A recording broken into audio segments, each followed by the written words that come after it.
साथियों नमस्कार, स्वागत है आप सभी का इस वीडियो में। इस वीडियो में हम ईवीएस का यूनिट 7 देखेंगे जो परीक्षा की दृष्टि से हाई वेटेज टॉपिक है।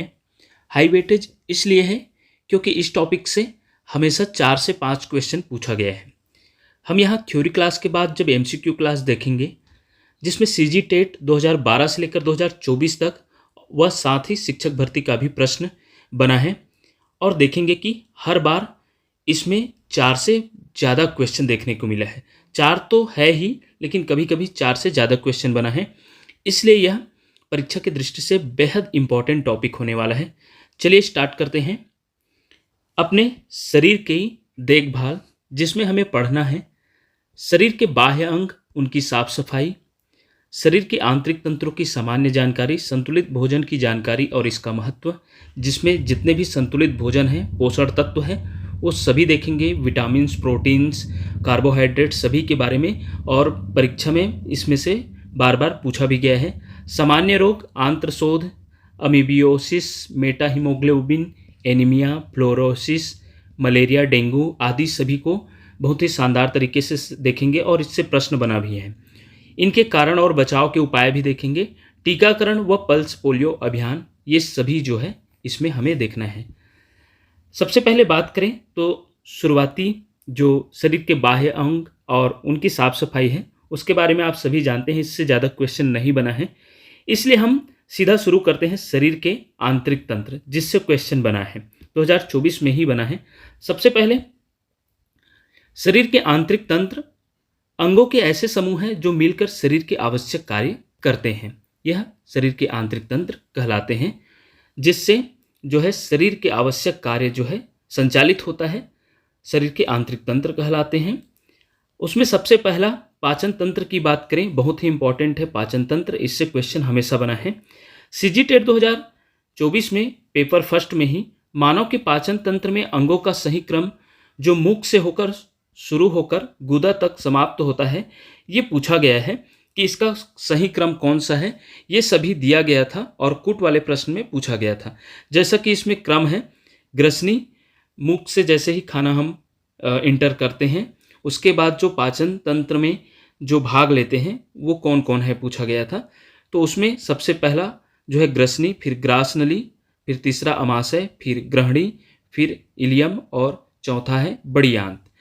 और इसके बारे में अगर थोड़ा समझें तो मुख से शुरू होता है, मुख में जो है भोजन की शुरुआत, फिर ग्रसनी, ग्रसनी के द्वारा भोजन को ग्रासनली में धकेला जाता है, फिर ग्रासनली जो होता है भोजन को पेट तक ले जाती है, और अमाशय का क्या काम होता है, स्टमक का पाचन शुरू करता है। ग्रहणी, ग्रहणी क्या होता है, छोटी आंत का पहला भाग आगे पाचन, और इलियम क्या होता है, छोटी आंत का अंतिम भाग होता है, पोषक तत्वों का इसमें अवशोषण किया जाता है। और बड़ी आंत की बात करें तो पानी का अवशोषण और अपशिष्ट पदार्थ का निष्कासन होता है। और देखा जाए उसके बाद गुदा के द्वारा अपशिष्ट का निष्कासन हो जाता है। की पॉइंट की बात करें पाचन तंत्र से, बहुत ही इंपॉर्टेंट है, इससे प्रश्न हमेशा बनता है। हमारे शरीर में ग्रासनली की लंबाई पूछा जाएगा तो 25 सेंटीमीटर, और इंच में देखा जाए तो 10 इंच। दोनों को याद रखिएगा, ग्रास नली की लंबाई क्या है तो 25 सेंटीमीटर या इंच में 10 इंच। वही छोटी आंत की बात करें तो लगभग 6 से 7 मीटर, या फीट में देखा जाए तो 20 से 23 फीट। ये आप लगभग में याद रखिएगा, 6 मीटर देता है, 7 मीटर देता है, तो भी आप उसके आसपास तो दिया ही रहेगा, और 20 से 23 फीट। और बड़ी आंत की बात करें तो लगभग 1.5 मीटर या 5 फीट लंबी होती है, इसका लंबाई पूछा जाता है। वही बात करें मानव शरीर में खाना का सबसे अधिक पाचन छोटी आंत में होता है, पूछा जाता है खाना का सबसे अधिक पाचन की क्रिया किस में होता है तो छोटी आंत में होती है। वही पाचन क्रिया का समापन भी छोटी आंत में ही होती है, याद रखिएगा पाचन क्रिया कहाँ पर समाप्त होती है तो छोटी आंत में होती है, तो ये बहुत इंपॉर्टेंट बिंदु है। वही अमाशय, स्टमक का आकार पूछा जाता है, अंग्रेजी के कौन से लेटर के समान होता है तो जे अक्षर के समान होता है। अब देखेंगे दूसरा तंत्र, श्वसन तंत्र, ये भी इंपॉर्टेंट है। श्वास नली की लंबाई लगभग 12 सेंटीमीटर की होती है। कार्य की बात करें तो ऑक्सीजन लेना, CO2 बाहर निकालना। मुख्य अंग की बात करें तो नाक, श्वास नली और फेफड़े इसमें जो है मुख्य अंग में आते हैं।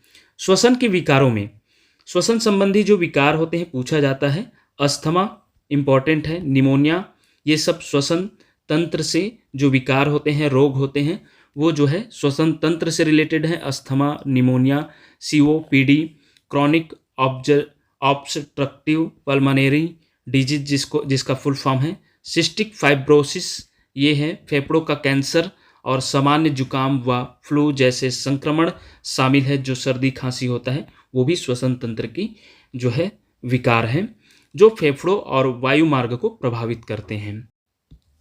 वही तीसरा तंत्र की बात करें, परिसंचरण तंत्र, जिसे हृदय का रक्त पंप कहते हैं। कार्य की बात करें तो रक्त द्वारा ऑक्सीजन व पोषक तत्व पहुंचाना। मुख्य अंग इसमें शामिल है हृदय, धमनियां और शिराएं। मोटाई के अनुसार घटते क्रम में पूछा जाता है तो सबसे ज़्यादा मोटाई वाला धमनी है, उसके बाद शिरा, उसके बाद केशिका, ये पूछा जाता है, प्रश्न शामिल भी है। RBC का कब्रिस्तान और मानव शरीर का ब्लड बैंक किसे कहते हैं पूछा जाएगा तो आप याद रखिएगा प्लीहा।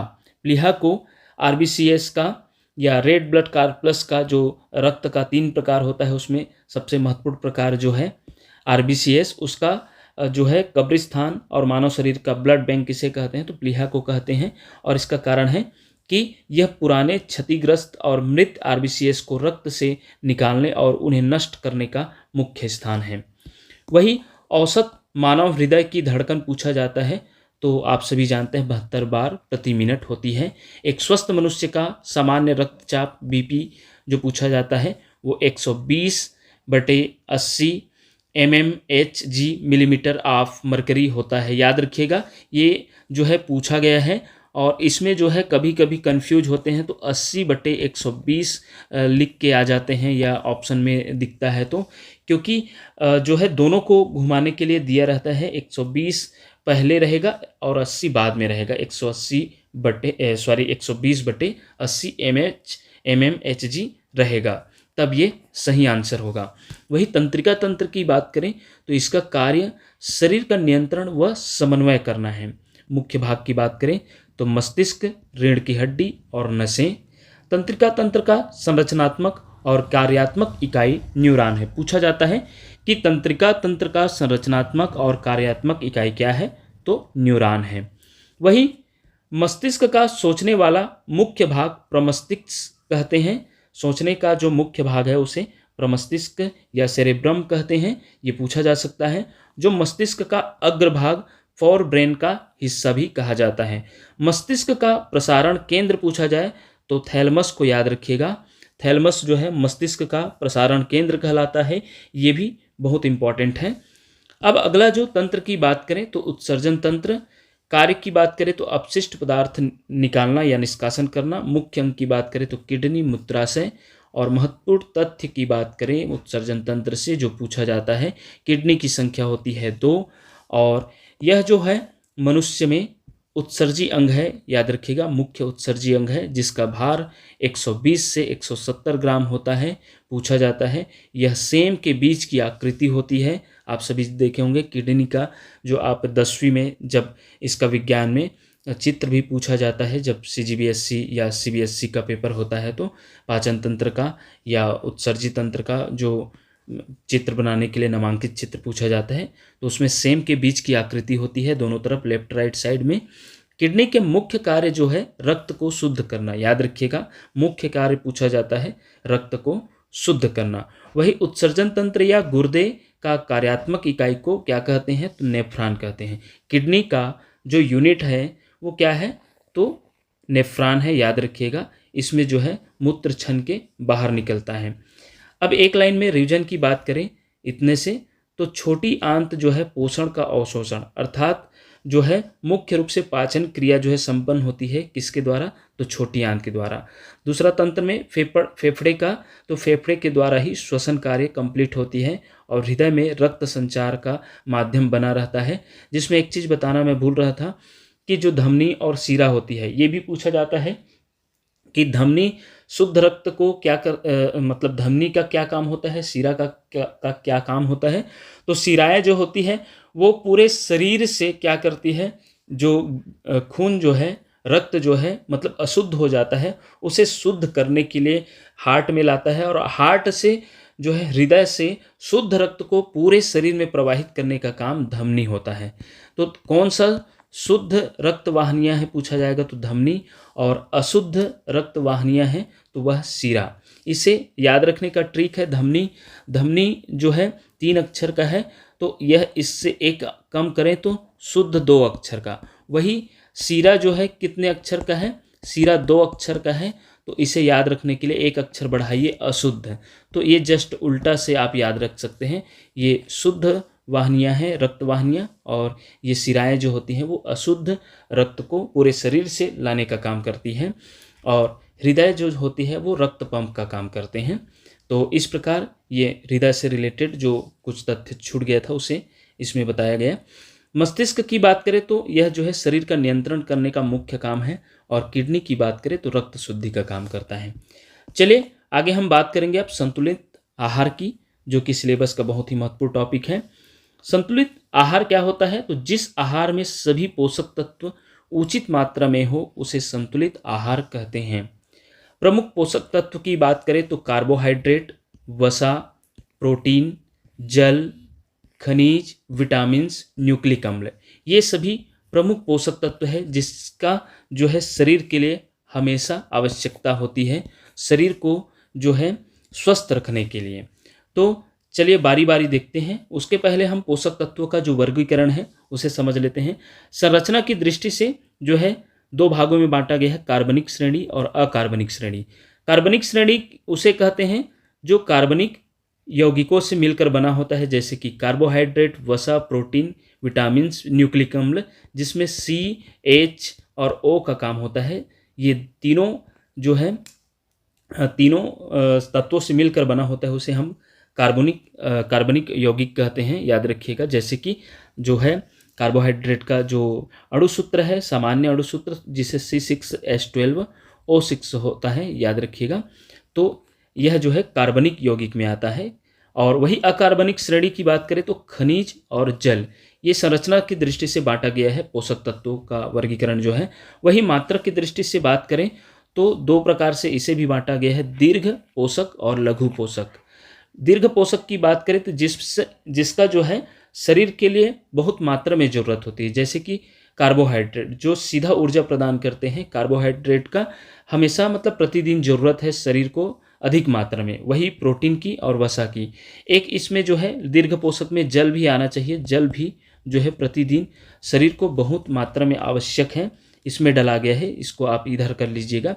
लघु पोषक की बात करें तो खनिज लवण, विटामिन और न्यूक्लिक अम्ल, ये जो है इसका जो है शरीर को कम ज़रूरत है, लेकिन ज़रूरत है, इसलिए इसे लघु पोषक की श्रेणी में रखा गया है।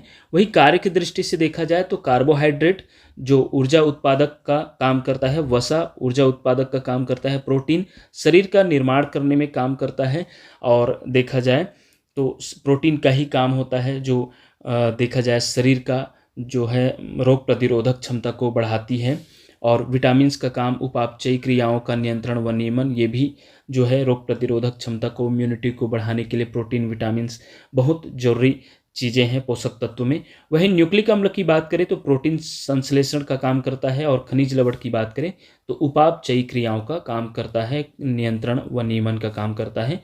और जल जो है ये भी उपापचयी क्रियाएँ करने में सहयोग करते हैं। अब हम बारी बारी सबसे पहले हम कार्बोहाइड्रेट को देखते हैं। कार्बोहाइड्रेट जो होता है ऊर्जा का मुख्य स्रोत होता है, जिसे खाने से सीधा ऊर्जा मिलता है। जैसे कि हमारा भोजन, चावल, आलू, गेहूं, ये सभी कार्बोहाइड्रेट के स्रोत हैं, आप सभी जानते हैं। कार्बनिक श्रेणी का पोषक तत्व है। कार्बन, हाइड्रोजन और ऑक्सीजन के 1:2:1 में यह जो है इसका अनुपात बना होता है, याद रखिएगा। ये पूछा जा सकता है किस रेशियो में होता है, और इसका सामान्य अणुसूत्र पूछा जाता है तो C6H12O6 होता है। कार्य क्या होता है, ऊर्जा का उत्पादन करना।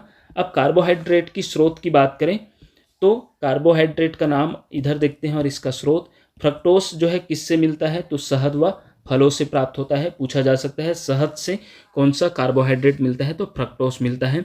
गन्ने के रस में क्या मिलता है, तो सुक्रोज। और दूध में कौन सा कार्बोहाइड्रेट का मात्रा होता है, लैक्टोज का। और अंकुरित अनाज में माल्टोज का। प्रकृति में सर्वाधिक मात्रा में पाए जाने वाला कार्बोहाइड्रेट कौन सा है पूछा जाएगा तो सेलुलोज है। पूछा जा सकता है प्रकृति में सर्वाधिक पाया जाने वाला कार्बोहाइड्रेट का नाम क्या है तो सेलुलोज, इसे भी याद रखिएगा। नेक्स्ट है वसा। वसा ऊर्जा का भंडार है। वसा के प्रकार की बात करें तो संतृप्त वसा, असंतृप्त वसा। संतृप्त वसा उसे कहते हैं जिसमें CH और O के मध्य जो है एकल बंध बनते हैं। यह कम अभिक्रियाशील होते हैं, स्वास्थ्य के लिए हानिकारक ऐसे नहीं कह सकते, ज़्यादा मात्रा में खाने या लेने से जो है देखा जाए तो हानिकारक होते हैं। जैसे कि ये इसका स्रोत होते हैं जंतु वसा होते हैं, जैसे कि घी, मक्खन, चर्बी आदि। अपवाद की बात करें तो नारियल तेल इसमें जो है जंतु वसा की बात कर रहे हैं, लेकिन नारियल इसमें संतृप्त वसा में आता है, यह उसका अपवाद कह सकते हैं। वही असंतृप्त वसा की बात करें तो CH और O के मध्य दोहरा बंध होता है, डबल बंध होता है, अधिक अभिक्रियाशील होते हैं, स्वास्थ्य के लिए लाभदायक होते हैं। और स्रोत की बात करें पादप वसा जो है कह सकते हैं, जैसे सरसों का तेल, मूंगफली का तेल आदि। अपवाद की बात करें तो इसमें भी अपवाद है, मछली का तेल जो है असंतृप्त वसा में आता है।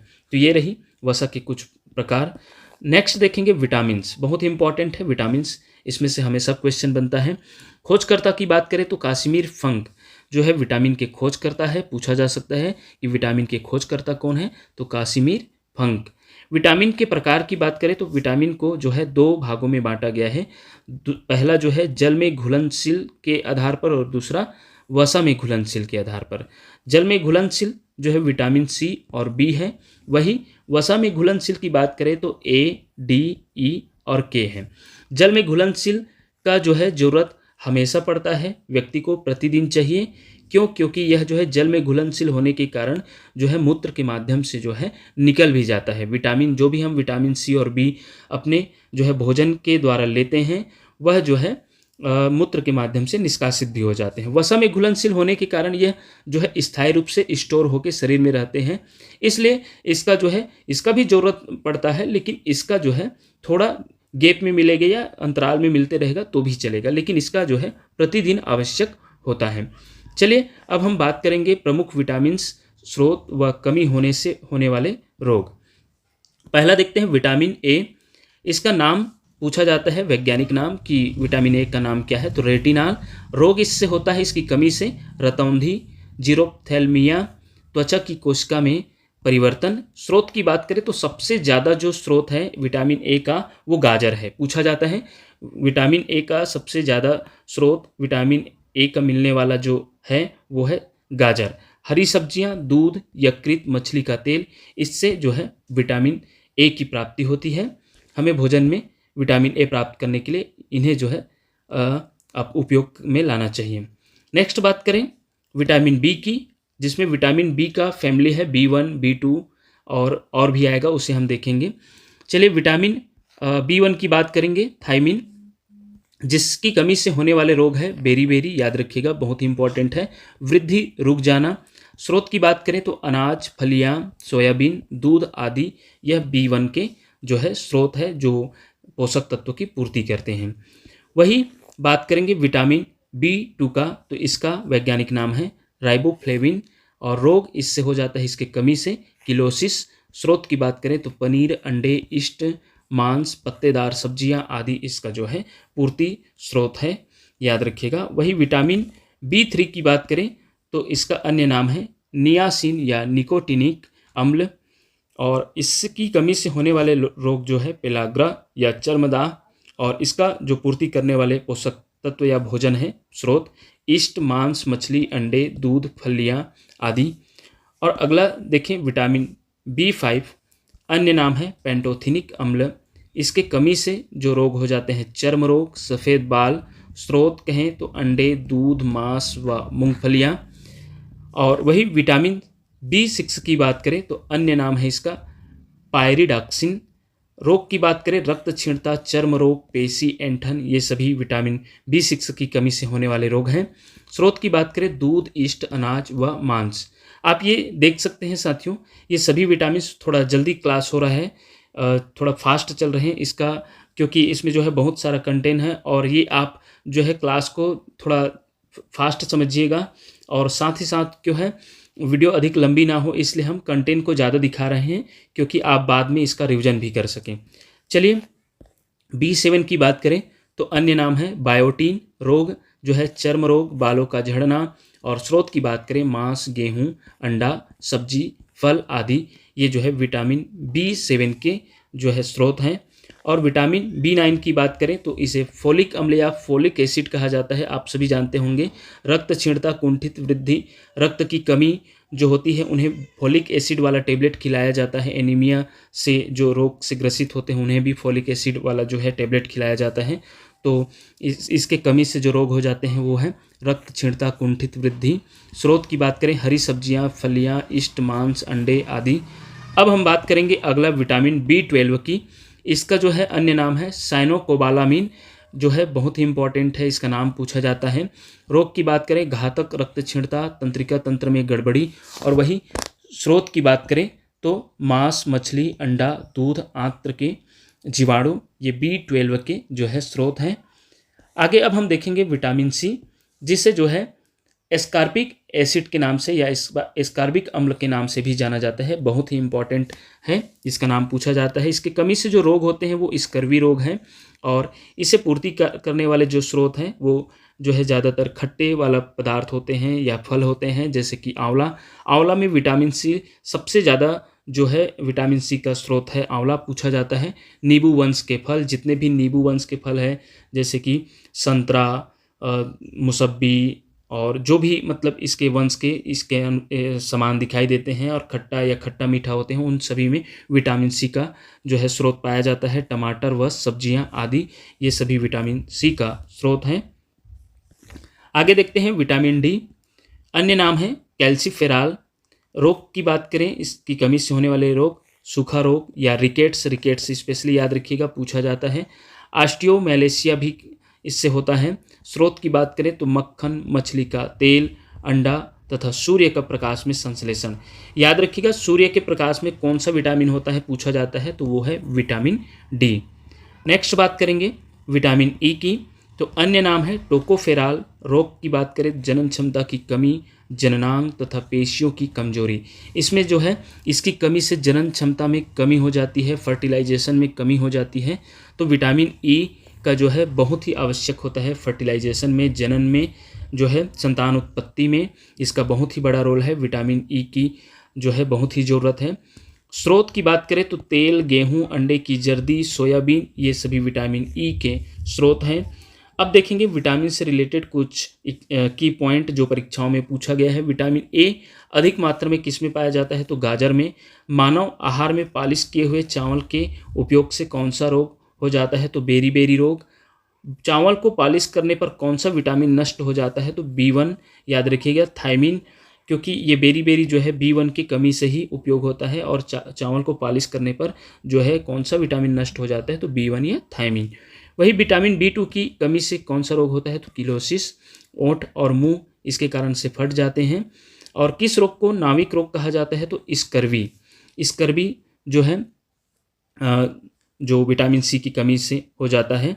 और नाविक रोग क्यों कहा जाता है, तो इसका कारण है क्योंकि यह विटामिन C की कमी से होता था और लंबी समुद्री यात्राओं पर निकले नाविकों में बहुत आम था, जिन्हें ताजे फल और सब्जियों की कमी होती थी, जिससे मसूड़ों से खून आना, दांत गिरना और कमजोरी जैसे लक्षण होते थे। इसलिए इन्हें नाविक रोग कहते थे। नाविक लोग लंबे समय में जो है मछली मतलब मारने के लिए निकल जाते थे, जिससे जो है उन्हें ताजे फल या सब्जियां खाने को नहीं मिलता था, जिसमें जो है विटामिन C की कमी हो जाती थी, इसलिए इन्हें नाविक रोग भी कहते हैं। नेक्स्ट पोषक तत्व है प्रोटीन। प्रोटीन भी शरीर के लिए बहुत ही आवश्यक पोषक तत्व है। नामकरण की बात करें तो जे मुल्लर के द्वारा प्रोटीन का नामकरण किया गया है। खोजकर्ता पूछा जाएगा तो जे बर्जिलियस जो है प्रोटीन के खोज करता है। निर्माण की बेसिक इकाई जो है अमीनो अम्ल है, जिसमें कार्बन, हाइड्रोजन, ऑक्सीजन, 16% नाइट्रोजन और कुछ सल्फर शामिल होते हैं। शरीर का लगभग 16% भाग प्रोटीन से निर्मित होते हैं, ये पूछा जा सकता है, की पॉइंट है। कार्य की बात करें तो ऊर्जा उत्पादन, शरीर की वृद्धि एवं मरम्मत का कार्य, कोशिका जीव द्रव्य एवं उत्तक निर्माण का कार्य प्रोटीन के द्वारा होता है। प्रोटीन को विकृत कौन करते हैं, तो एक्स रे जो एक्स किरण है वो जो है प्रोटीन को विकृत करते हैं या नष्ट करने का प्रयास करते हैं। भारी धातु व लवण तथा उष्मा जो है ये प्रोटीन को जो है नष्ट करने का काम करते हैं। कमी से होने वाले रोग जो है क्वाशियोरकर याद रखिएगा, और मैरास्मस पूछा जाता है साथियों। जो बच्चों में रोग होता है क्वाशियोरकर भी बोलते हैं, थोड़ा बोलने में ये त्रुटि हो रही है तो इसे पढ़ के देखिएगा। क्वाशियोरकर या और दूसरा है मैरास्मस, जो है प्रोटीन की कमी से होने वाले रोग है। खास करके क्वाशियोरकर जो है बच्चों में होने वाले रोग हैं जो प्रोटीन की कमी से होते हैं। और सरल प्रोटीन की बात करें तो केवल अमीनो अम्ल से निर्मित, उदाहरण एल्ब्यूमिन्स, हिस्टोन, ग्लोबुलिन्स, ग्लूटेलिन।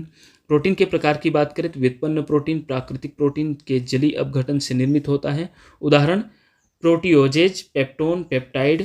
ये उतना ज़्यादा इंपॉर्टेंट नहीं है साथियों, इसलिए हम इसको ज़्यादा ध्यान से नहीं देखेंगे, थोड़ा स्पीड से इसलिए बढ़ रहे थे। ये वाला पार्ट आपके लिए ज़्यादा इंपॉर्टेंट है क्योंकि प्रश्न जो भी बनेगा वो इससे बनेगा। चलिए नेक्स्ट बात करेंगे खनिज लवण। खनिज लवण वे अजैविक पोषक तत्व है जो शरीर की संरचना, रक्त निर्माण, हार्मोन्स निर्माण और शारीरिक संतुलन बनाए रखने में सहायक होते हैं। इनकी आवश्यकता शरीर को कम मात्रा में होती है लेकिन नियमित रूप से होती है खनिज लवण। आइए कुछ प्रमुख खनिज लवण कार्य, स्रोत व कमी रोग जानते हैं। कैल्शियम की बात करें तो मुख्य कार्य जो होता है हड्डियों और दांतों का निर्माण करना, हड्डियों को मजबूती देना, मांसपेशियों का संकुचन, रक्त के थक्के जमाने में सहायक होते हैं। वही प्रमुख स्रोत की बात करें तो दूध, दही, पनीर, हरी पत्तेदार सब्जियां, तिल, रागी आदि जो है इसके प्रमुख स्रोत है। कमी के प्रभाव जो है हड्डियां इससे कमज़ोर हो जाती है। बच्चों में रिकेट्स नामक रोग हो जाते हैं। वयस्कों में ऑस्टियोपोरोसिस जो हो जाता है, जो कि ये हड्डियों से रिलेटेड है।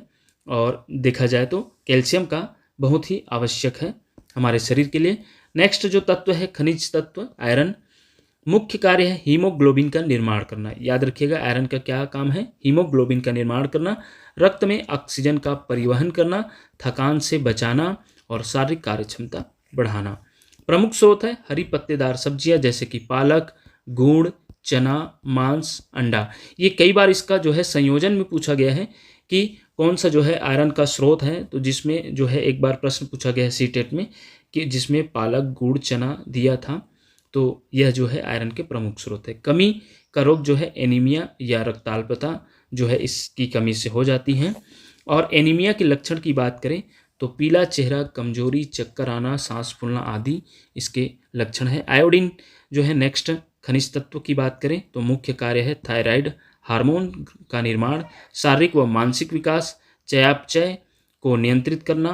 प्रमुख स्रोत की बात करें तो आयोडीन युक्त नमक, समुद्री भोजन जैसे कि समुद्र से मिलने वाले झींगा, मछली, ये सभी जो है आयोडीन की पूर्ति करते हैं। और इसकी कमी से बात करें तो घेंघा रोग हो जाता है। पूछा जाता है कि आयोडीन की कमी से कौन सा रोग होता है, तो घेंघा रोग होता है। घेंघा के लक्षण हैं गर्दन में सूजन, बच्चों में मानसिक विकास बाधित हो जाते हैं, सुस्तीपन आता है। तो ये सब जो है खनिज तत्व के कुछ प्रमुख खनिज तत्वों को शामिल किए थे। रहने के लिए और भी खनिज तत्व है लेकिन प्रश्न जो है इन्हीं से बनता है। अब बात करते हैं सामान्य रोग, जिसमें से सिलेबस में विशेष रूप से इसका जिक्र है आंत्रशोथ, अमीबियोसिस, मेटाहीमोग्लोबिन एनीमिया, फ्लोरोसिस, मलेरिया, डेंगू। आइए सबसे पहले हम देखते हैं आंत्रशोथ रोग, जिसे फूड पॉइजनिंग के नाम से भी जाना जाता है। यह रोग बैक्टीरिया द्वारा आंत्र या आंतों में संक्रमण से होता है। मुख्यतः अधपका या दूषित या लंबे समय तक रखा हुआ बासी भोजन करने से हो जाते हैं। इसे सामान्यतः फूड पॉइजनिंग भी कहा जाता है। ज़्यादातर देखा जाए तो हम खुले जगहों में जो भोजन होते हैं या होटलों में जो है देखा जाता है कि ज़्यादा साफ़ सफाई या उसी बर्तनों को बार बार उपयोग करना, अच्छे से धुला ना होना, मक्खियों के बैठने से, ये सभी के कारण से जो है फूड पॉइजनिंग हो जाता है, जिसमें जो है आंत्रशोथ रोग हो जाते हैं। इसका लक्षण की बात करें उल्टी, दस्त, पेट दर्द और निर्जलीकरण हो जाता है, डिहाइड्रेशन हो जाते हैं।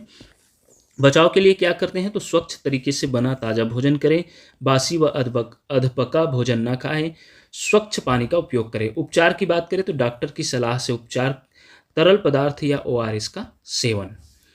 दूसरा है अमीबियासिस। अमीबियासिस एक आंतों का परजीवी रोग है।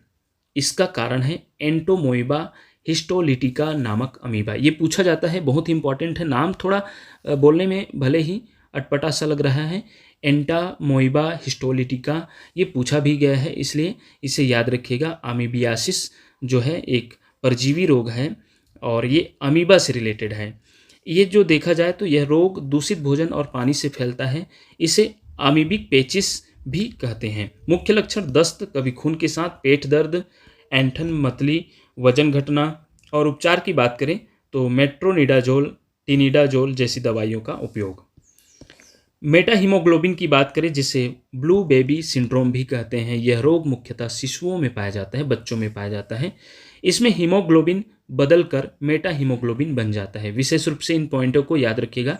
मेटा हीमोग्लोबिन ऑक्सीजन वहन नहीं कर पाता, उत्तकों में ऑक्सीजन की कमी हो जाती है, जिससे शिशु की त्वचा नीली दिखाई देती है, इसलिए इसे ब्लू बेबी सिंड्रोम भी कहते हैं। इंपॉर्टेंट है, सिलेबस का पार्ट है। नेक्स्ट है इसका कारण, नाइट्रेट या नाइट्राइट युक्त दूषित पेयजल का सेवन करने से यह हो जाता है। खेतों में प्रयुक्त रासायनिक उर्वरक का पानी में मिलना, शिशुओं में एंजाइम प्रणाली का अपरिपक्व होना, कुछ दवाओं या रसायनों का प्रभाव। यह जो है हालांकि बच्चों में होता है, लेकिन इसका कारण बच्चे के माँ के भोजन पर भी डिपेंड करता है, या देखा जाए तो ये सब जो है दवाओं या रसायनों के प्रयोगों से भी हो जाता है। तो ये सभी कारण हो सकते हैं। बचाव व रोकथाम की बात करें तो शिशुओं को नाइट्रेट रहित शुद्ध व उबला पानी देना, कुएं हैंडपंप के पानी की नियमित जांच करना, शिशु आहार में दूषित जल का प्रयोग न करना, स्वच्छता और सुरक्षित जल आपूर्ति सुनिश्चित करना।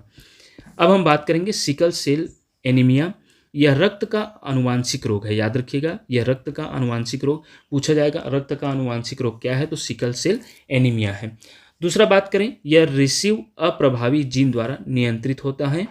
इसमें आरबीसी हंसिया सिकल आकार की हो जाती है, याद रखिएगा कौन सा आकार की हो जाती है, हंसिया, जिसे सिकल कहते हैं, इसलिए इसका नाम सिकल सेल भी पड़ा है। रोग तभी होता है जब दोनों माता पिता वाहक या पीड़ित हो। ऑक्सीजन परिवहन प्रभावित होता है। कारण, यह एक आनुवांशिक रोग है, जेनेटिक्स है, रिसीव जीन द्वारा नियंत्रित, दोनों माता पिता के वाहक या पीड़ित होने पर रोग प्रकट हो जाता है। हीमोग्लोबिन की संरचना में दोष होती है। नेक्स्ट बात करें बचाव या रोकथाम, विवाह पूर्व या गर्भ पूर्व आनुवांशिक जांच किया जा सकता है। परिवार में रोग इतिहास होने पर जेनेटिक काउंसलिंग किया जा सकता है। गर्भावस्था में स्क्रीनिंग टेस्ट, रोगी को संक्रमण, ठंड या निर्जलीकरण से बचाना। फ्लोरोसिस, ये बहुत ही इंपॉर्टेंट है, यह 2024 में इससे क्वेश्चन पूछा भी गया है। फ्लोरोसिस फ्लोराइड की अधिक मात्रा के सेवन से हो जाने वाला रोग है, याद रखिएगा। फ्लोरोसिस फ्लोराइड की अधिक मात्रा में, तो फ्लोराइड को विशेष रूप से याद रखिएगा, सेवन से हो जाने वाला रोग है। फ्लोराइड प्राकृतिक जल का सामान्य घटक है, जो भूमिगत जल जैसे कुआं, हैंडपंप, बोरवेल में अधिक पाया जाता है। ज़्यादातर देखने को मिला है हैंडपंप या बोरवेल से मिला हुआ पानियों में। मीठे झीलों के पानी में यह नहीं पाया जाता है फ्लोरोसिस। नेक्स्ट है इसकी अधिक फ्लोराइड सेवन से दंत फ्लोरोसिस, दांतों पर धब्बे आना। अस्थि फ्लोरोसिस, हड्डियों में दर्द व जकड़न होता है। अस्थि फ्लोरोसिस पुरुषों में अधिक पाया जाता है। रोकथाम के लिए क्या करें, डी फ्लोरोनीकरण तथा शुद्ध पेयजल की आपूर्ति आवश्यक है। नेक्स्ट देखेंगे प्रोटोजोआ से होने वाले रोग। इसे याद रखने का बहुत ही शानदार ट्रिक है, पापा काम पर सोते हैं। जैसे पापा से याद रखिएगा पायरिया, का से कालाजार, म से मलेरिया और पे से पेचिस, सोते हैं, सोने की बीमारी। प्रोटोजोआ से होने वाले इनमें से कौन कौन सा रोग है पूछा जाता है, तो जब ये ट्रिक याद रहेगा तो बहुत अच्छे से आपको पता चल जाएगा। कूट संबंधी प्रश्न में भी पूछा जाता है। सबसे पहले देखते हैं निद्रा रोग, जिसे सोने की बीमारी कहते हैं, स्लीपिंग थिकनेस। कारण है ट्रिपैनोसोमा नामक प्रोटोजोआ है, इसका कारण रोग वाहक है सीसी मक्खी। पूछा जाता है निद्रा रोग या सोने की बीमारी का जो रोग वाहक कौन सा है, सीसी मक्खी, एक बार पूछा भी गया है। लक्षण, दिन में भी नींद से बोझिल होना और ऊँघाते रहना, और प्रभावित अंग है रुधिर और सेरिब्रोस्पाइनल शारीरिक द्रव, हृदय पेशियाँ, जनत, ये सभी जो है इसके कारण जो है प्रभावित अंग है। और इसमें कालाजार की बात करें तो कालाजार में जो है अन्य नाम जो है लिस्मैनियासिस रोग जो है इसका नाम है। कारण लिस्मैनिया डोनोवानी नामक प्रोटोजोआ से। कारण है लक्षण है त्वचा तथा आंतरिक अंगों की श्लेष्मिक कलाएँ और प्रभावित अंग की बात करें तो त्वचा व संपूर्ण शरीर। रोगवाहक है बालू मक्खी। तो मक्खी से जो याद रखिएगा, सीसी मक्खी जो है आपके सोने की बीमारी में जो है रोगवाहक, और इसका कालाजार का जो है देखा जाए तो बालू मक्खी। वही हम बात करेंगे मलेरिया की, तो मलेरिया भी पूछा जाता है, ये बहुत ही इम्पॉर्टेंट है। मलेरिया रोग की बात करें तो खोजकर्ता सर रोनाल्ड रॉस, नोबेल पुरस्कार वर्ष 1902 में नोबेल पुरस्कार मिला था सर रोनाल्ड रॉस, जो मलेरिया के खोजकर्ता हैं। प्रभावित अंग की बात करें तो आरबीसी तथा प्लीहा। कारण है प्लाज्मोडियम नामक प्रोटोजोआ, इसे भी याद रखिएगा। इसकी 4 प्रजातियां हैं, plasmodium vivax, plasmodium ovale, plasmodium malariae और प्लाज्मोडियम फैल्सीफेरम। भारत में इसका जो बात करें तो किस प्रकार का केस, 60 से 65% केस पी वाइवेक्स द्वारा और 30 से 35% केस पी फैल्सीफेरम द्वारा। रोगवाहक है मादा एनाफिलीज मच्छर, ये पूछा जाता है। मादा एनाफिलीज को याद रखिएगा। विश्व मलेरिया दिवस कब मनाया जाता है, तो इससे रिलेटेड है, तो प्रतिवर्ष 25 अप्रैल को। प्राकृतिक औषधियाँ, कुनैन। कुनैन जो है सिनकोना नामक वृक्ष की छाल से प्राप्त होता है, ये भी पूछा जाता है। यह जो है भारत में मुख्य रूप से मलेरिया का दवाई जो है बनाया जाता है कुनैन वृक्ष से, और सिनकोना नामक वृक्ष की छाल से प्राप्त होता है। कृत्रिम औषधियों की बात करें तो एटीब्रीम, मेलोब्रीम, रेसोचीन, कामाक्विन, क्लोरोक्विन, ये सब जो है कृत्रिम औषधियाँ हैं, बनाया गया रासायनिक औषधियाँ हैं। मच्छरों से बचाव के साधन की बात करें तो डीडीटी, पायरीब्रिम, पायरीथ्रम, नेफ्ता तथा कपूर आदि का प्रयोग। जलाशयों में लार्वा खाने वाली बतखें तथा मछलियों जैसे गैम्बूसिया, इसको खाने के लिए छोड़ना, ये सभी जो है देखा जाए तो मच्छरों से बचाव के साधन हैं। प्रथम वैक्सीन की बात करें तो अफ्रीका देश मलावी में WHO द्वारा लॉन्च 2019 में अप्रैल में। तो ये जो फैक्ट है इसे विशेष रूप से याद रखिएगा मलेरिया से रिलेटेड। नेक्स्ट देखेंगे विषाणु जनित रोग, जिसका ट्रिक है याद रखने का, ए चाचा इन्हें डांटो, खरे गाल पर छापो। ए से एड्स, चाचा से चेचक, इन्हें से इन्फ्लुएंजा, डा से डेंगू, टो से ट्रेकोमा, ख से खसरा, रे से रेबीज और गाल से गलसुआ, घेंघा, गलगंड, पे से पिलिया, छा से छोटी माता, पो से पोलियो। ये सब जो है देखा जाए तो विषाणु जनित रोग है और पूछा जाता है। विषाणु जनित रोग में विषाणु जो है शब्द की उत्पत्ति लैटिन शब्द वायरस से। रासायनिक संगठन की बात करें तो प्रोटीन आवरण से घिरे न्यूक्लिक अम्ल का खंड केवल जीवित कोशिका में ही वंश वृद्धि करते हैं, ये भी याद रखिएगा। अध्ययन की शाखा विषाणु विज्ञान, वायरोलॉजी। ये पूछा जाता है कि विषाणु के अध्ययन करने वाले विज्ञान को क्या कहते हैं, तो वायरोलॉजी या विषाणु विज्ञान। अब इसमें सबसे पहले बात करेंगे चेचक की। तो चेचक जो है अप्रैल 1977 में भारत चेचक मुक्त घोषित। संचार का माध्यम रोगी की त्वचा, थूक या वायु व वस्त्र आदि उत्तरदायी विषाणु हैं। वेरियोला या आर्थोपॉक्स वायरस फैमिली। तो चेचक जो है कौन से वायरस से फैलती है, तो वेरियोला, और ये भी जो है विषाणु जनित रोग है। Next hepatitis B. कारण जो है हेपाडीएनए वायरस परिवार। प्रभावित अंग है लीवर।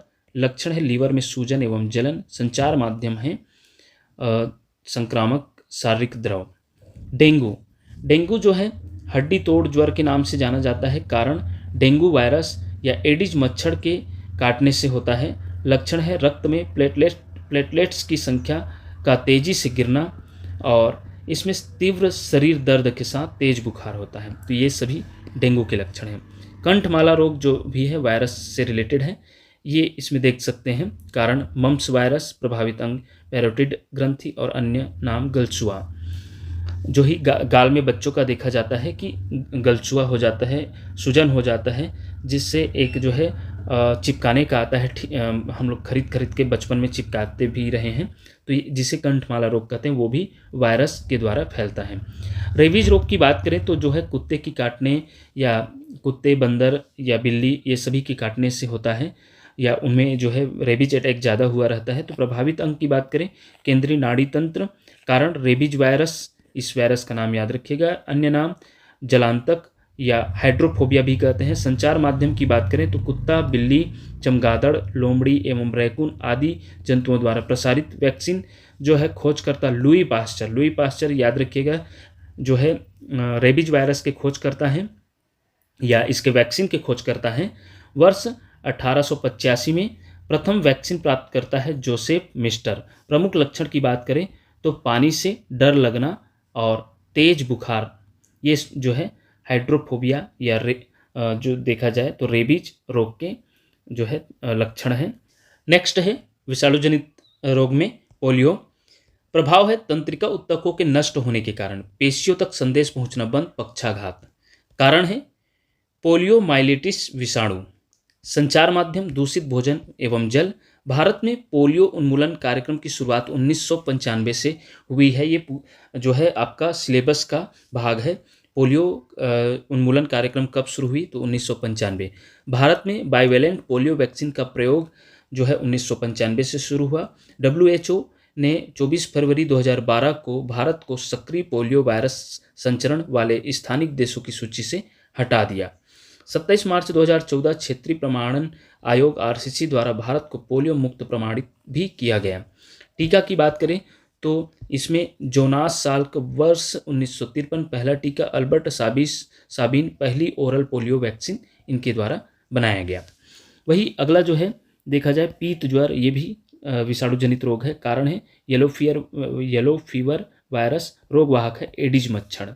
अब एडिज मच्छर के बारे में देखेंगे तो एडिज मच्छर किस किस का वाहित रोग का काम करता है तो पीत ज्वर, डेंगू ज्वर, चिकनगुनिया, जीका ज्वर, मायरो ज्वर, अन्य नाम टाइगर मच्छर और पहचान पैरों पर सफ़ेद धारियाँ। तो इतने में जो है एडिज मच्छर जो है वाहित रोग का काम करते हैं, तो विशेष रूप से याद रखिएगा। पूछा जा सकता है कि डेंगू ज्वर किस मच्छर के काटने से होता है तो एडिज मच्छर। निपाह वायरस और जापानी इंसेफलाइटिस, ये सभी जो है विषाणु जनित रोग का नाम है। मुख्य रूप से आप देखे होंगे कोरोना वायरस, तो कोरोना वायरस अभी जो है हाल ही में यह पूरे विश्व इससे प्रभावित हुए थे, ये भी वायरस ही है जिसका प्रभावित अंग जुखाम, प्रतिरक्षा तंत्र कमजोर, कारण नोवेल कोरोना वायरस। और ये सब जो है अलग अलग टाइम में इसका वेरिएंट अलग अलग आया। कोविड-19 वैश्विक महामारी। कोविड-19 में प्रभावी कुछ प्रमुख वैक्सीन जिसे याद रखिएगा मॉडर्ना, सिनोवैक, कोवैक्सीन ये जो है ज़्यादा चला है, कोविशील्ड, स्पुतनिक वी, ये स्पुतनिक लाइट, इसे सबको याद रखिएगा, पूछा गया है। और इसमें जो है एड्स, अगला जो देखा जाए तो एड्स भी जो है विषाणु जनित रोग का नाम है। संचार का माध्यम है असुरक्षित लैंगिक संभोग, दूषित रक्ताधान, संक्रमित माता से अपरा द्वारा शिशु को जो है संचार का माध्यम होता है। कारण देखा जाए तो विषाणु जो होता है वो HIV human immuno deficiency virus, ये फुल फॉर्म पूछा जा सकता है। विश्व में HIV के 2 प्रमुख उप प्रकार हैं, HIV-1, HIV-2। भारत में HIV-1 का C टाइप प्रभावी है। प्रभावित अंग की बात करें तो शरीर की प्रतिरक्षा प्रणाली इम्यूनिटी सिस्टम को ये गिरा देती है। और प्रभाव जो है T लिम्फोसाइट्स नामक प्रतिरक्षी श्वेत रक्त कणिकाओं WCS का नष्ट हो जाना। विश्व एड्स दिवस की बात करें तो प्रतिवर्ष 1 दिसंबर को चार्ल्स रॉबर्ट C गैलो द्वारा HTLV-3 नामक एड्स कारक की खोज की।